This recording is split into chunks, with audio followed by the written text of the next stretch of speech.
Welcome to the Washington Watch News Desk. I'm Sarah Holliday with today's top stories. There's been a major development in the Middle East. The White House announced yesterday that both Hamas and Israel have signed off on the first phase of a peace plan, which involves the release of the remaining hostages.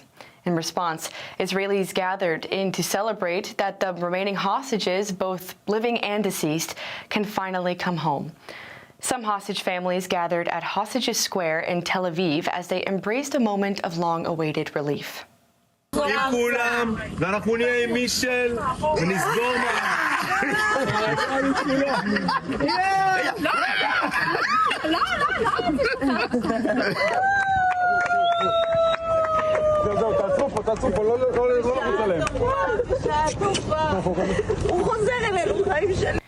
Emergency personnel in Gaza are preparing as well.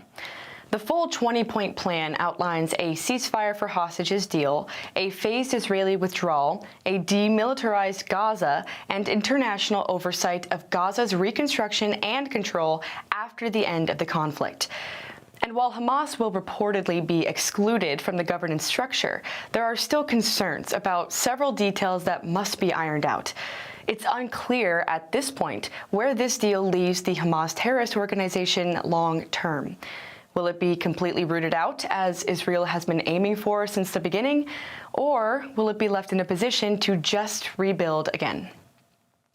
In other international news, Russia is doubling down on its Latin American power play. Russia's parliament approved a military pact with Cuba, while Venezuela's Nicolas Maduro solidified a deal with the Kremlin. Analysts warn this isn't just diplomatic posturing, but a blueprint for joint operations, potentially involving troop exchanges or even parking offensive weapons on Cuban soil, only miles from U.S. shores. Russian military expert Alexander Stepanov framed the move as a symmetrical response to Western military support for Ukraine. Some say these agreements could reshape regional dynamics, challenge U.S. foreign policy, and escalate tensions in an already unstable global landscape. Stay tuned as Washington crafts its response. Closer to home, an illegal abortion network in Texas has been exposed. Texas Attorney General Ken Paxton announced the arrest of 8 individuals tied to an unlicensed abortion network, which was reportedly operating in Houston area centers. The detainees are facing felony charges for practicing medicine without a license and performing illegal abortions in violation of Texas's 2021 Human Life Protection Act. The network was allegedly led by the indicted midwife Maria Rojas, who was arrested in March on 15 felony counts. If convicted, Rojas faces up to 20 years in prison and civil fines of up to $100,000. Paxton called the operation a cabal of abortion-loving radicals, saying it's been putting patients in danger. He vowed to fully enforce pro-life statutes. Now, from abortion to education, a new poll revealed how some students view free speech. And what did it find? Free speech is okay as long as it doesn't offend anybody. While almost 80% of college students say free speech is important, over half believe it should be limited when someone says something offensive. 71% of students said they would report a professor for saying something offensive, with 57% saying they'd report a fellow student for the same. Over 2,000 students from 472 colleges and universities nationwide were surveyed. Even with the students who value open discourse, what are the implications for those who support restrictions when that discourse gets controversial? Many are interested to see how this trend may influence the future of open and civil debate in America. And those are today's headlines. I'm Sarah Holliday. Dive deeper with the Washington Stand at WashingtonStand.com. Watch this and other news on the Stand Firm mobile app and follow us on social media for updates at FRC-DC. Up next is Washington Watch with guest host Jody Heiss. We're back tomorrow with more stories that matter.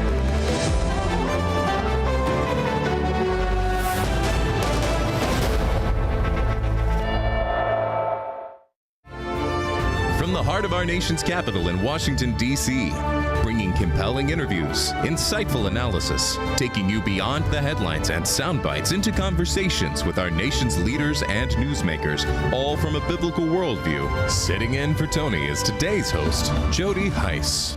Last night we reached a momentous breakthrough in the Middle East, something that people said was never going to be done. We ended the war in Gaza and really, on a much bigger basis, created peace. And I think it's going to be a lasting peace. That was President Trump earlier today at the White House announcing the Israel-Hamas peace deal and his upcoming trip to Egypt and Israel. Welcome to this October 9th edition of Washington Watch. I'm your host, Jody Heiss, filling in today for Tony Perkins. Thank you so much for tuning in today. All right, coming up, it is now day 9 of the Schumer shutdown, and government services are straining along with Americans as Democrats blocking efforts to reopen the government. And here shortly, Georgia Congressman Andrew Clyde will join me with the latest on that issue. And the Trump administration is taking a harder line on drug trafficking, this time actually using military force. And the target?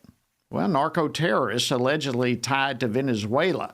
Later in the program, Washington Stand writer Yoey Suarez will join me to break all of that down.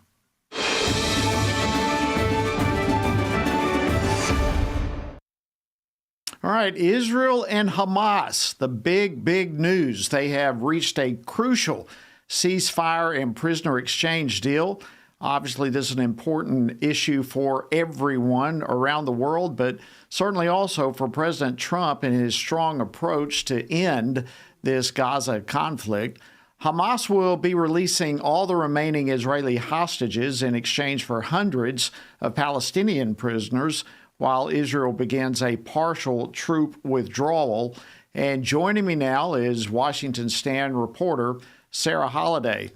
Sarah, let's begin with this big news. What can you tell us? Let's go with the timeline for the hostage release and some of the chances that this is going to actually be a lasting peace deal. Yes, Jody. The agreement represents the first phase of President Trump's initiative to end the 2-year conflict in Gaza. Under the deal, Hamas will release all remaining Israeli hostages, with only around 20 believed to be still alive, in exchange for hundreds of Palestinian prisoners.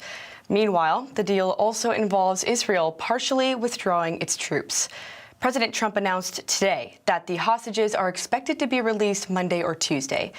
He also said he plans to travel to Egypt for a signing ceremony before addressing Israel's Knesset. We secured the release of all of the remaining hostages, and they should be released on Monday or Tuesday, and that'll be a day of joy. I'm going to go to Egypt, where we'll have a signing, an additional signing. We've already had a signing representing me, but we're going to have an official signing. This conflict began with Hamas terrorists' brutal 2023 attacks that killed over 1,200 Israelis and captured 251 hostages. Both sides celebrated the agreement, with aid trucks set to enter Gaza soon. Challenges do remain, but President Trump called this a major step toward lasting peace, Jody. Yeah, it really is amazing. Absolutely amazing. Sarah, if I can switch gears with you now and bring you here closer to home. It is now day 9 of the government shutdown. I've been there myself. Flights are being delayed all over the country, staffing thin. Americans are certainly paying the price as the Senate Democrats continue to block efforts to reopen the government. What is the latest on this issue? Jody, President Trump is saying that the ongoing government shutdown is actually an opportunity to make permanent cuts to bloated Democrat programs and realign spending with conservative priorities.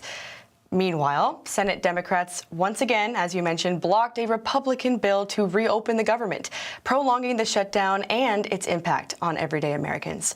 This is what Senate Majority Leader John Thune said on the Senate floor earlier today.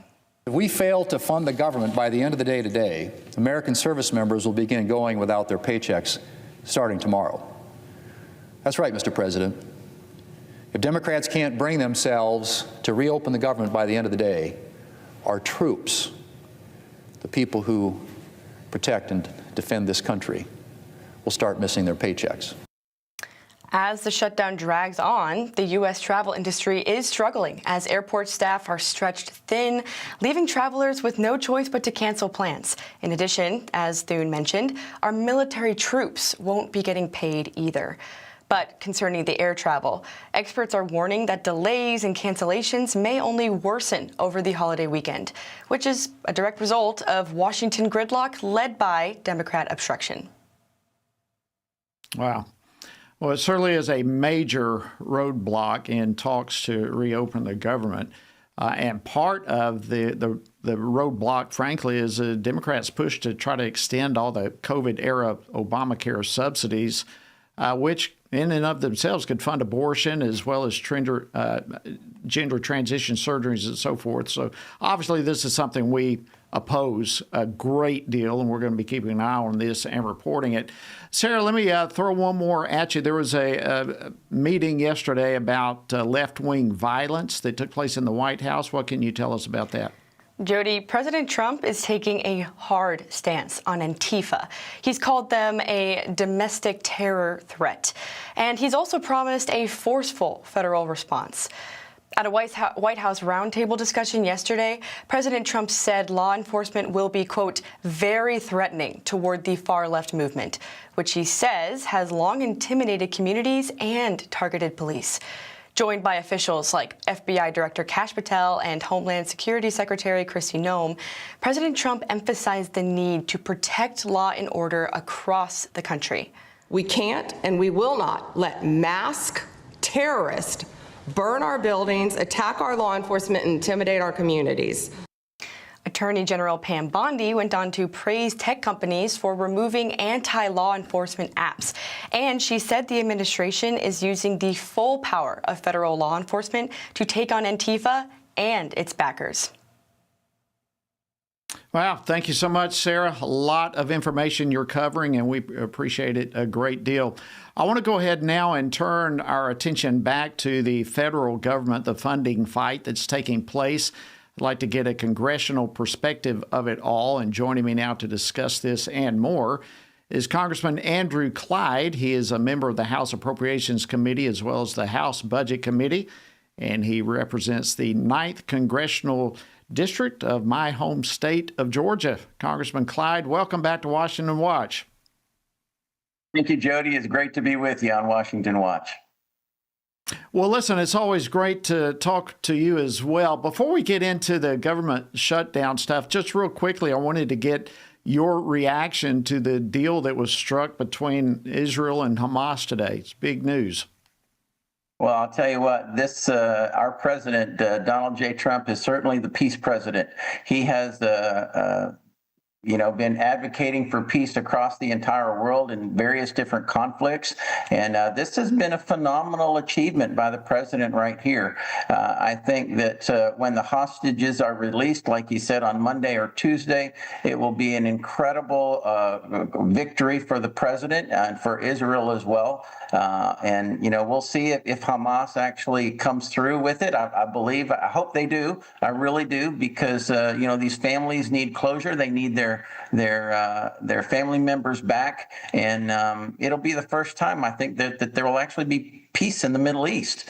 Since 1976, when Egypt and Israel signed their peace agreement.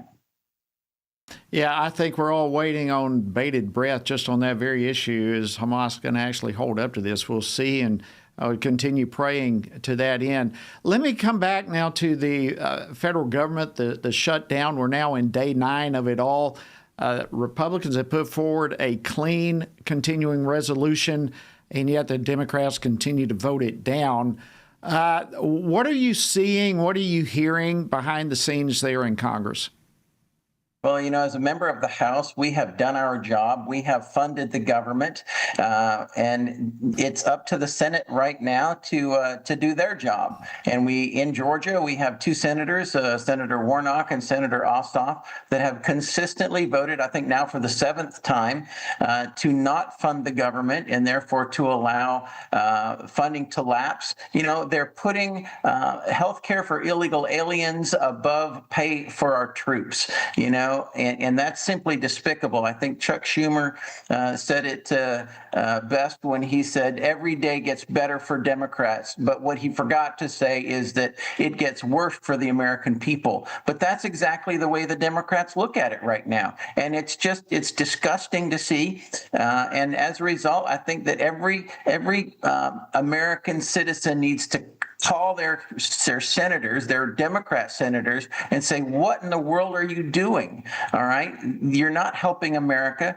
You're making it worse for everyday citizens in this beautiful country. Yeah, and I think, quite frankly, he's rather delusional, thinking that every day makes it even better for Democrats. I think he's wrong on that issue as well. You look at the polling of Democrats, they are at all-time lows in favorability across the country, and it is this very thing, it looks to me like, is the reason why.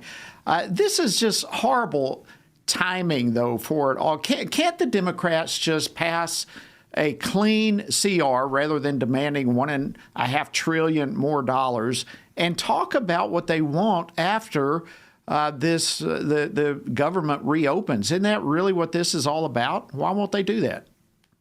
Well, they want to try and use this leverage of government funding to eliminate all the wins of the One Big Beautiful Bill. And then if you look at it, in the Big Beautiful Bill, you have a $50 billion rural hospital fund. Well, a lot of Republican areas are rural. And so they're trying to literally take away the health care of those in the rural districts as opposed to those who live in urban districts. And then you've got the win of defunding NPR within the rescission bill that they're trying to eliminate.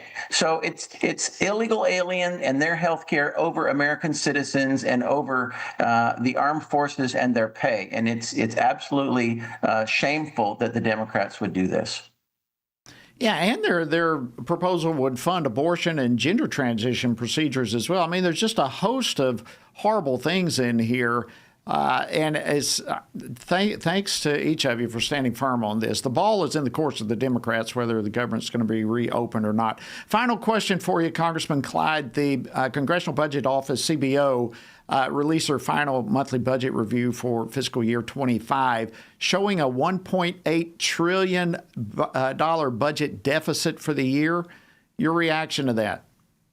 Yes, I read that, actually, being on the Budget Committee. It includes an additional $80 billion of interest payments over and above what we normally have paid. So it's an absolute, testimony to how bad the Democrats have been in the prior administration. I mean, if you looked at that, you saw a massive increase of spending for the EPA, like $23 billion for the EPA.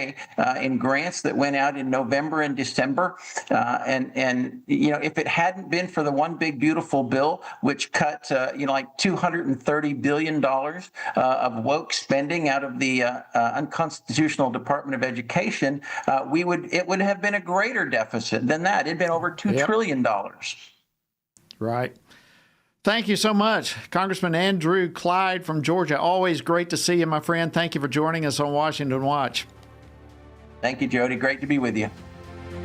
All right, coming up next, we're going to talk about the deal between Israel and Hamas. Is there light at the end of the tunnel? Stay tuned, find out.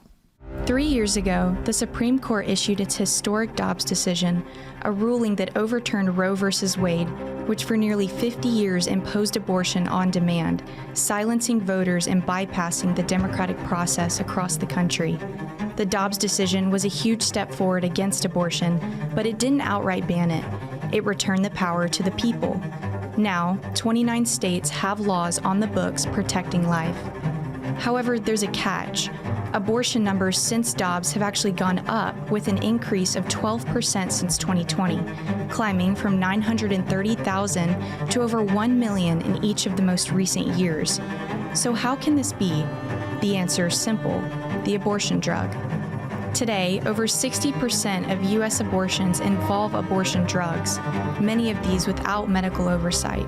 In 2021, the Biden administration quietly removed bare minimum long-standing safety protocols for the abortion drug that have existed for 20 years to protect women from life-threatening risks and ensuring informed consent. The Biden DOJ then declared that they would not enforce the Comstock Act, which prevents the mailing of anything that causes an abortion. This is not only illegal, but also dangerous. A study shows nearly 11% of women who take the abortion drug end up in the emergency room with serious complications. Unless the Trump administration reverses these reckless Biden-era policies, pro-life laws will remain largely symbolic.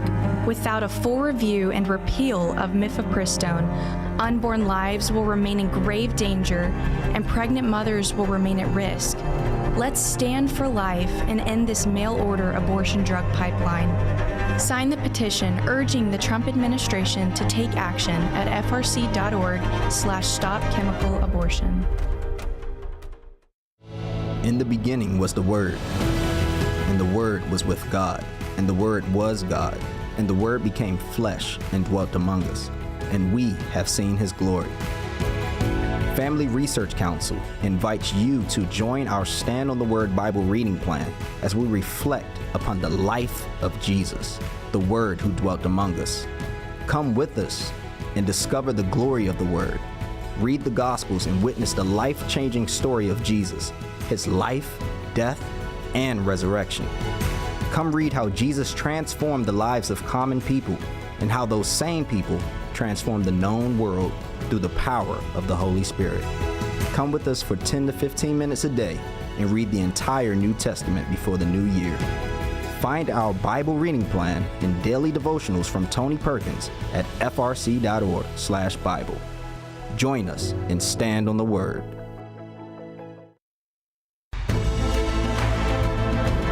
Welcome back to Washington Watch. Good afternoon. I am Jody Heiss filling in today for Tony. Thank you so much for tuning in. All right, you've heard the news by now. Israel and Hamas have agreed to the first phase of a deal that is going to see all the hostages that have been held in Gaza released in exchange for Palestinian prisoners. And although the Israeli government still needs to officially approve the plan before it commences, which, by the way, is something they could do very soon, President Trump told reporters today that the remaining hostages who are held by Hamas should be released by Monday or Tuesday, a day that he says, and we all agree, is going to be a great day of joy. But what all else is remaining in all of this, and are we literally, potentially, about to see the end of this war? Well, joining me now to discuss this, live from Tel Aviv, is Ruthie Bloom. She's a columnist and senior contributing editor at the Jewish News Syndicate. She's also a former advisor at the office of Israeli Prime Minister Benjamin Netanyahu. Ruthie, welcome back to Washington Watch. Great to see you. Thank you so much, Jody. It's great to be here. Well, it's, listen, thank you. I know it's late there. Thank you for staying up to giving us the latest of what's happening here. Let me begin, Ruthie, just with your overall reaction to the news when you first heard it, and what are you hearing from others there in Israel? Okay, so first of all, when we first heard about the plan, that's before it was accepted. It was accepted by Israel, but as President Trump said, we're waiting for Hamas to give an answer. The other Arab countries and Turkey, etc., said yes, and President Trump was waiting for Hamas's answer. That was 2 days ago. Or 3 days ago. I'm getting confused because, as you say, it's late at night. Right now, the Israeli cabinet is meeting to approve this, and Jared Kushner and Steve Witkoff are here. So nobody's getting any sleep. All right. But anyway, Hamas suddenly, late at night, issued a response, which basically was no. It wasn't yes. But President Trump did a clever thing. He said, oh, Hamas accepted the deal. Now we can all meet in Sharm el-Sheikh and iron it out. Hamas's answer was really anything but a yes, but this started the wheels in motion. And what we now know is that the hostages are going to be returned. And the beauty of this deal is that unlike previous deals that were called peace deals, etc., in Israel and with the Palestinians, this one puts the onus on Hamas. It is saying you first free the hostages and then Israel will free prisoners. You first do this and then Israel will do that. In other words, treating Hamas like the defeated entity that it actually is. And this has been a big mistake of liberal American administrations and liberal Israeli ones too in the past, that negotiations with terrorists always sort of treated them as equals or as, people that are like, okay, we're making a deal. No, this time the onus is on Hamas. Well, we are all prayerful and hopeful that they're going to hold the deal and release the hostages come Monday or Tuesday. This is just phase one. Now, there are other outstanding issues that are not covered by this particular phase of the agreement. So what are some of the other needs that will be sorted out going forward? Well, from Israel's perspective, again, all the goals of the war were to have the hostages freed and to have Hamas completely disarm and ensure that Gaza is de-radicalized to the point that it no longer poses a threat to the state of Israel. So all of that is in that deal. There are other sticking points like humanitarian aid. Okay, Israel has agreed to that. There'll continue to be a flow of humanitarian aid.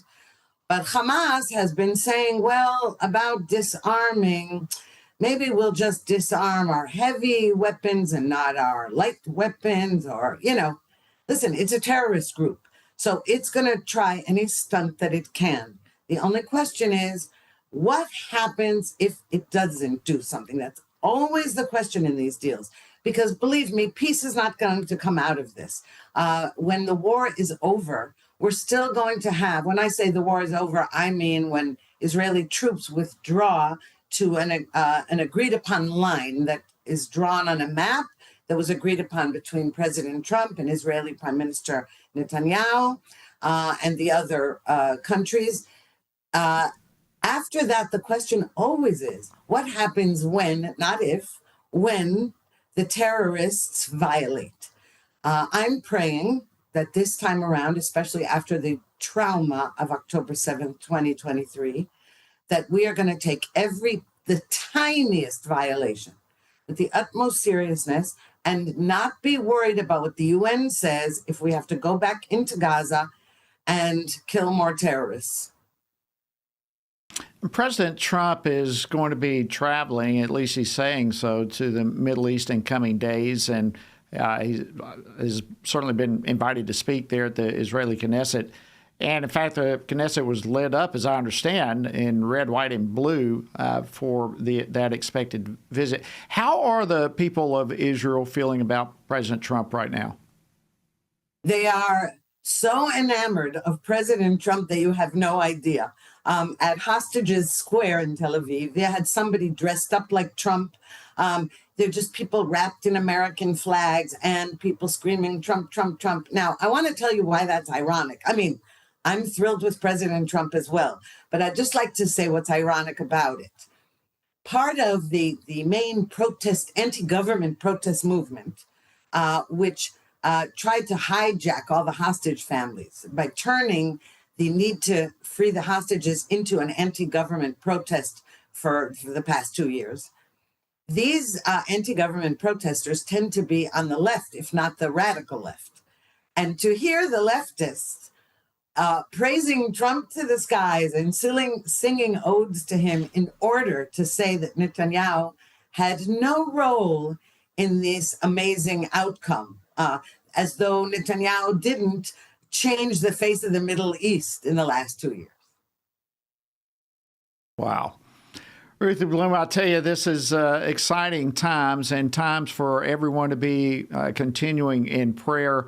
Again, thank you. I know it's late there. You probably would love to go to sleep, but you've got a lot of plates spinning there. So get back to work and try to get a little bit of rest. But thank you for joining us. We appreciate it. Great. Well, deal. again, thank you so much for having me. All right. President Trump is not only working for peace in the Middle East, he's also engaged in another war of its own, one on drugs. What are we to make of all of it? We'll unpack it right after this break. Stay tuned. Download the new Stand Firm app for Apple and Android phones today. You can join a wonderful community of fellow believers. We've created a special place for you to access news from a biblical perspective, read and listen to daily devotionals, pray for current events, and more. Share the Stand Firm app with your friends, family, and church members. And of course, stand firm wherever you go. At Family Research Council, defending the family isn't just a mission, it's our daily calling. Every team member at FRC uses their God-given talents to stand for biblical truth, protect life, and uphold religious freedom. Here at Family Research Council, we face many threats to the family, threats that have been with us for some time. Abortion, the gender ideology threat, the attacks on marriage, the attacks on parental authority, and the attacks on religious freedom. We have to promote, support, strengthen, and incentivize family growth so families take their place in society in a place of honor. I'm defending the family by working in the Center for Biblical Worldview to provide cutting-edge research and resources for pastors, ministry leaders, and Christian parents. Through my work at the Washington Stand, I passionately defend what God has defined for marriage and family. I don't see the Washington Stand as just a place to talk about cultural events. It's a place to share biblical truth. It's a perfect outlet to advance and defend what God has defined as good, true, and beautiful. Because of you, we're able to frame things in such a way that help Christians stand for truth on the things that matter most, like life, faith, family, and freedom. Thank you for standing with us. Thank you for your support. It is so critical to the work that we at Family Research Council are doing day to day as we support and strengthen the family. So thank you.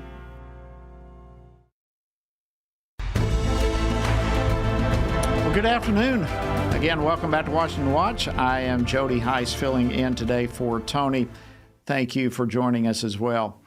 All right, while President Trump has been striving to bring peace to the Middle East and seems to have made some enormous strides there, he's also made it clear that there's at least one war worth waging here, and that is the war on drugs. And the Trump administration is simply recognizing the decades-long efforts by the U.S. drug enforcement officials simply has not been enough. It's not accomplished what it should have accomplished. So it's been resorting, this administration, to military force to stop the narco-terrorists, and particularly focusing on those coming out of Venezuela. And Democrats, not surprisingly, they're opposed to all of this. And along with them, the Venezuelan officials, I would also say, insist that they have no part in drug trafficking. So is the Trump administration right here? Well, joining me to offer some perspective in all of this is Washington Stand writer Yoey Suarez, who was exiled from Cuba for his investigative reporting on topics that socialist governments simply don't want to have covered. Yoey, welcome to Washington Watch. It's great to have you. Thank you for the invitation. Thank you for having me.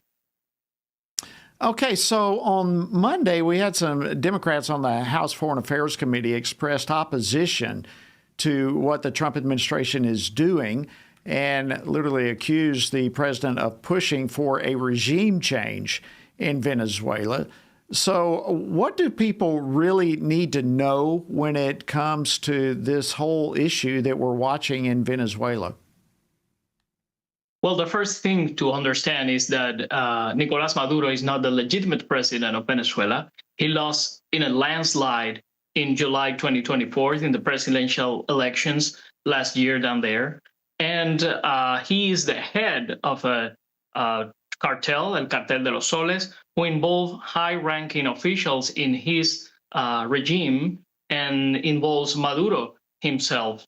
What we have to understand is that the El Cartel de los Soles operates with El Tren de Aragua, which is a terrorist organization. It was named like that by President Trump, by this administration, and also works with El Cartel de Sinaloa in order to get drugs here to the U.S. that is killing this drug thousands of Americans.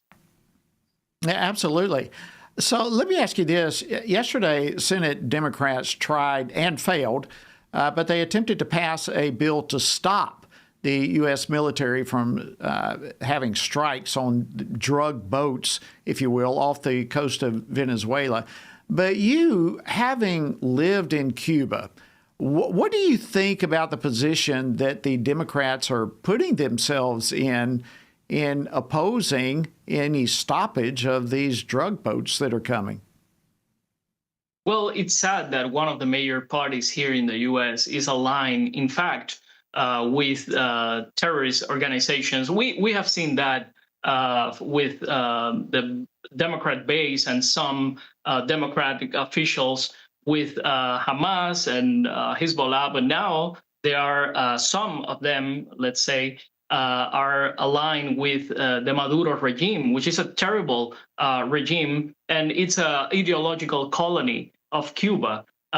Cuba is the head of the snake down there in South America, in Latin America in general, and in Venezuela. The Hugo Chavez first, and now Maduro has been destroying the country for decades now.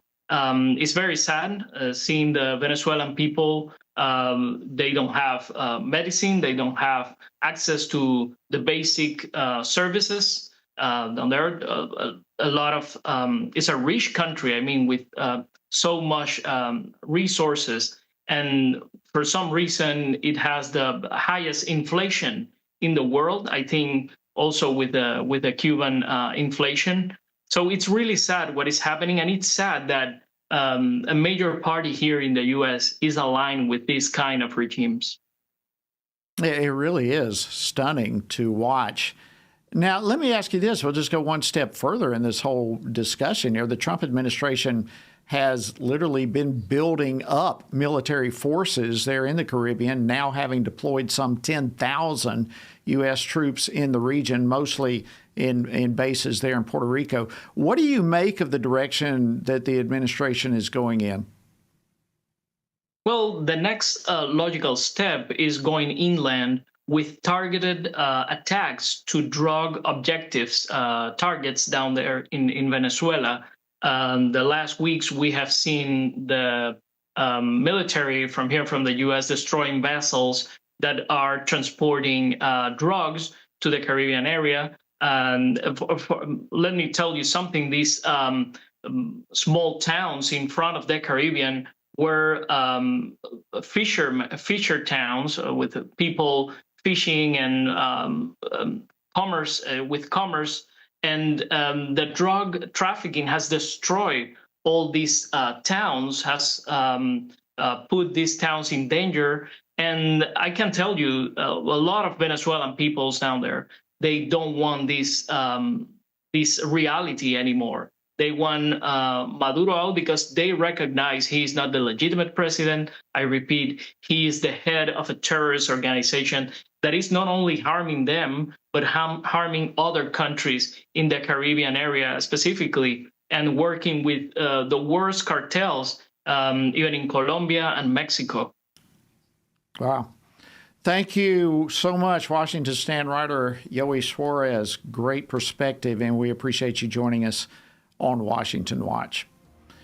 Thank you for having having me. All right, coming up next, we are going to go from narco-terrorist in Venezuela to Islamic terrorists in Nigeria and the so-called anti-fascist terrorists right here in America. So stay tuned. Family Family Research Council is committed to advancing faith, family, and freedom from the East Coast to the West. So FRC is going to Southern California for this year's Pray, Vote, Stand Summit, October 17th and 18th at Calvary Chapel, Chino Hills. Join us for this powerful gathering of Christians desiring cultural renewal and spiritual revival. The Pray, Vote, Stand Summit brings together Christian leaders, issue experts, and government officials for a time of prayer, inspiration, and action. Together, we will seek God's guidance for our nation and engage in meaningful discussions on the intersection of faith, government, and culture. If the spiritual foundations and the cultural walls of our nation are to be rebuilt, we all have a role to play.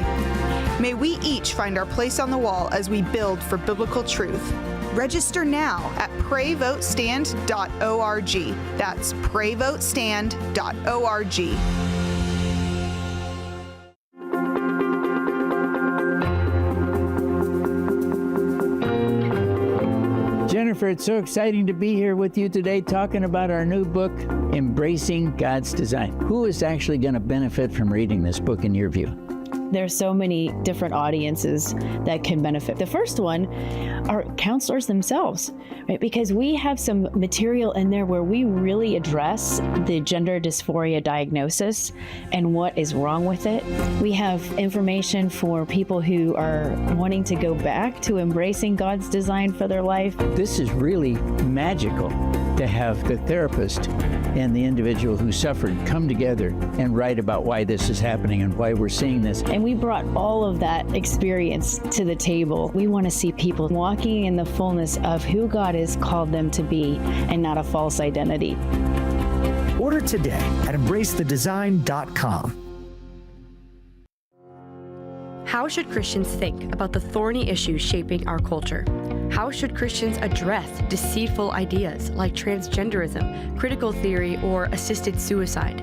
How can Christians navigate raising children in a broken culture, the war on gender roles, or rebuilding our once great nation? Outstanding is a podcast from the Washington Stand dedicated to these critical conversations. Outstanding seeks to tear down what our corrupt culture lifts up with an aim to take every thought and every idea captive to the obedience of Christ. Whether policies or partisan politics, whether conflict in America or conflict abroad, join us and our guests as we examine the headlines through the lens of Scripture and explore how Christians can faithfully exalt Christ in all of life. Follow Outstanding on your favorite podcast app and look for new episodes each week. Well, thank you so much for joining us today. I'm Jody Heiss, filling in today for Tony. Welcome back to Washington Watch. All right, before we conclude the program and I bring on my next guest, I want to just remind you that next week is our Pray, Vote, Stand Summit taking place in Chino Hills, California, October 17th and 18th. Yet it's not too late to register if you have not already done so. Again, this is a powerful, powerful event. Never before has there been a more critical time probably than right now for us to unite together to pray, vote, stand. You can learn more and register by going to prayvotestand.org. All right, much needed attention was drawn to the persecution of Christians that's been taking place in Nigeria. And we thank U.S. Senator Ted Cruz of Texas, who's been making this a top priority. He's been talking with and taking some Nigerian officials to task for the way they have seemingly ignored or even facilitated the mass killing of Christians by Islamic jihadists. And while a spokesperson for Nigeria's president has certainly pushed back against Senator Cruz, calling his statements malicious and contrived lies, many have pointed to an abundance of reporting that's out there on the situation taking place in Nigeria. And also, we certainly have the previous administration under Joe Biden deciding that Nigeria is not a country of particular concern. There certainly now, at least, is a growing push to see that designation restored. And joining me now to discuss this is former U.S. Ambassador at Large for International Religious Freedom, Sam Brownback. Ambassador Brownback, welcome back to Washington Watch. Always great to see you. Hey, it's great to join you, Jody, and glad to talk about this topic. It needs to be talked about. We finally got a burst of energy around Ted Cruz and, of all people, Bill Maher, raising this issue as a key one. So I'm hopeful we're going to start to see some action taking place. Yeah, I am too. This is, and I agree with you. This is something. It's amazing how sometimes you have issues like this that totally swept under the rug and ignored by the legacy media. We'll just put it that way. But as you brought up Senator Cruz, he has brought this to light, and some in Nigeria are pushing back, saying that these are nothing but malicious, contrived lies. And that Christians are not targeted in Nigeria. What, Ambassador, is your response to that? That sounds like a government press secretary doing what the Muslim president told her to, or him to do and to say. The facts are very clear. They've been consistent and they've been growing. You've got a group of terrorist organizations operating in Nigeria and throughout the countries in that region, the Sahel. You've got weaponizing of a Fulani herdsman group, particularly the younger men in this group. They're going in and terrorizing, killing Christian villagers to drive them out of the region, to Islamicize the area. And this is just a full-scale onslaught, slaughter, and you're going to see a lot more of it unless their government steps in and does something.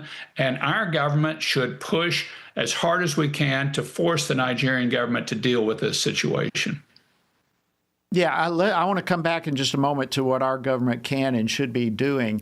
But as you reference the spokesperson for the Nigerian government, he went on and said that their government is committed to ensuring that there is religious freedom in Nigeria. And so what is your take on, you brought up the Nigerian government, so what is your take on how they have been handling the persecution and literal martyrdom of thousands of Christians in that country? Either their response has been complicit with what's taking place, they're okay with it, and they're turning the blind eye the other way, or they're feckless, and they won't do anything about it that's going to upset some of their political base. I don't know. Either way, you've got the most dangerous place in the world to be a Christian now is in Nigeria.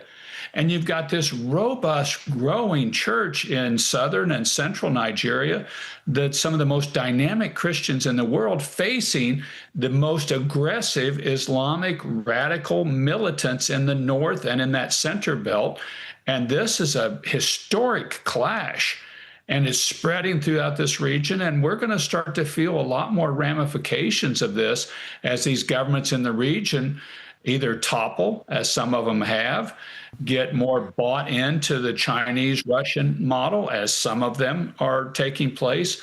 This is going to be a huge problem for us. I've got an article coming out soon about this could be a 500 million person caliphate throughout that middle area of Africa if we don't get busy and start addressing this situation.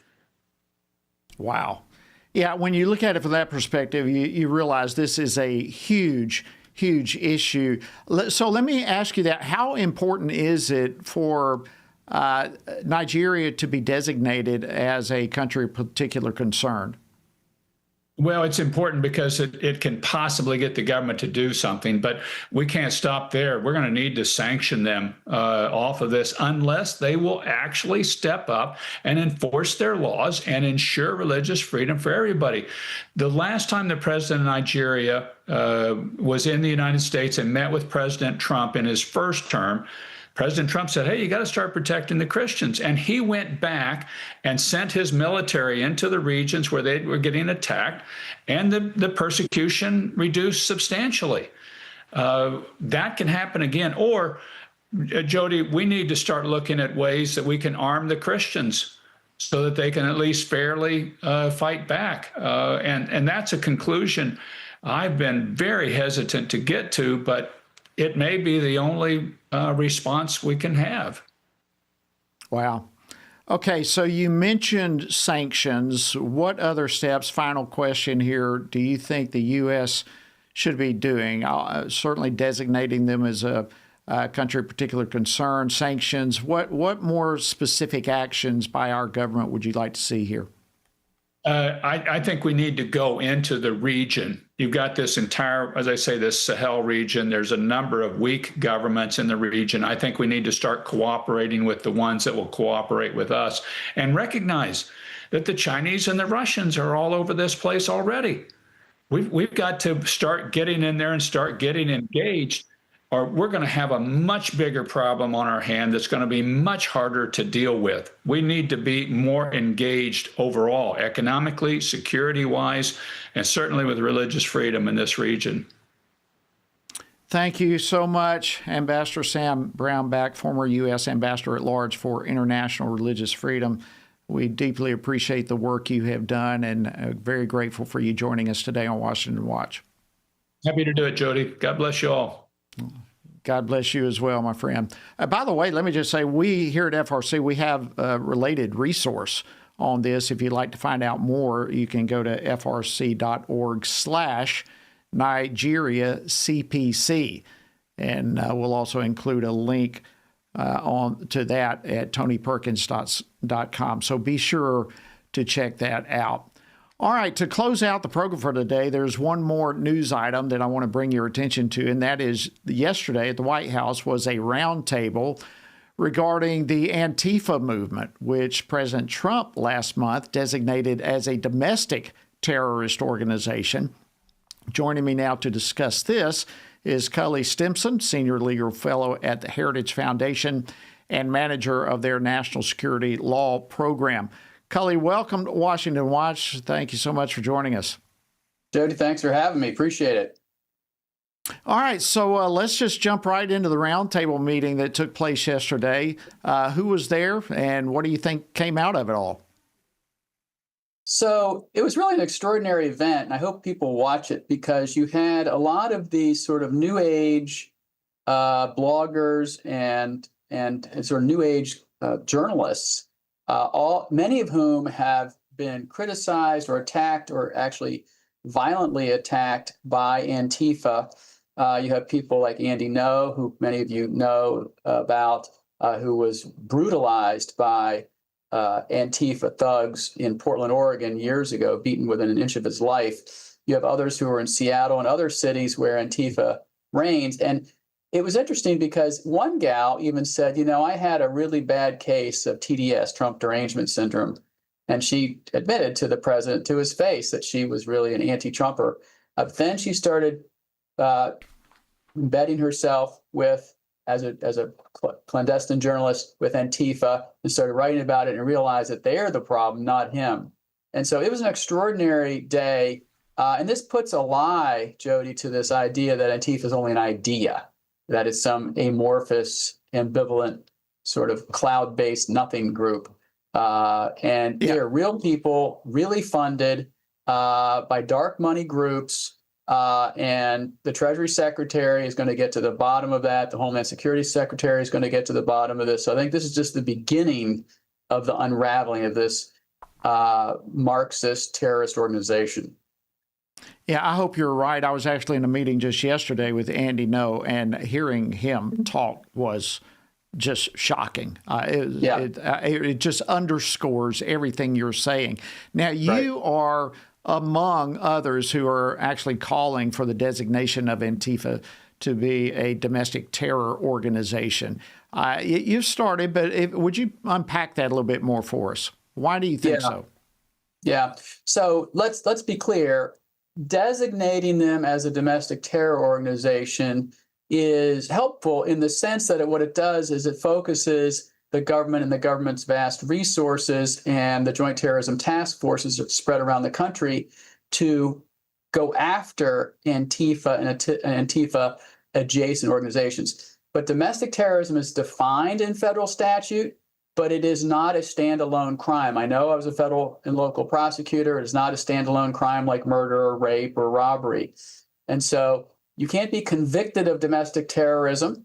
It's not a crime. But I know a little bit about terrorism because I was a Deputy Assistant Defense Secretary in charge of terrorist policy in the Bush administration. So I've been around Al-Qaeda and other folks, including the 9/11 hijacker types that orchestrated the 9/11 attacks at Guantanamo. And so the similarities between the two are really interesting. They used end-to-end encrypted communications. They have very complex financing mechanisms that are hidden from public view.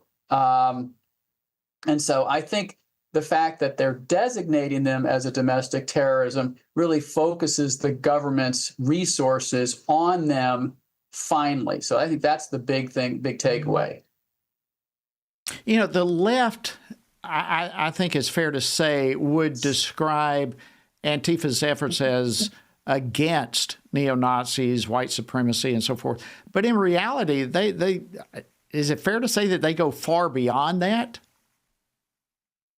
Well, they can call it anything they want. They can call it a toadstool or an upside-down tree for all I care. The fact is that actions speak louder than words. And when you see where Antifa thugs and apparatchiks are carrying out their mayhem and destruction and assaults, it's against law and order. It's against federal officers. It's against the enforcement of federal immigration law. It's against police.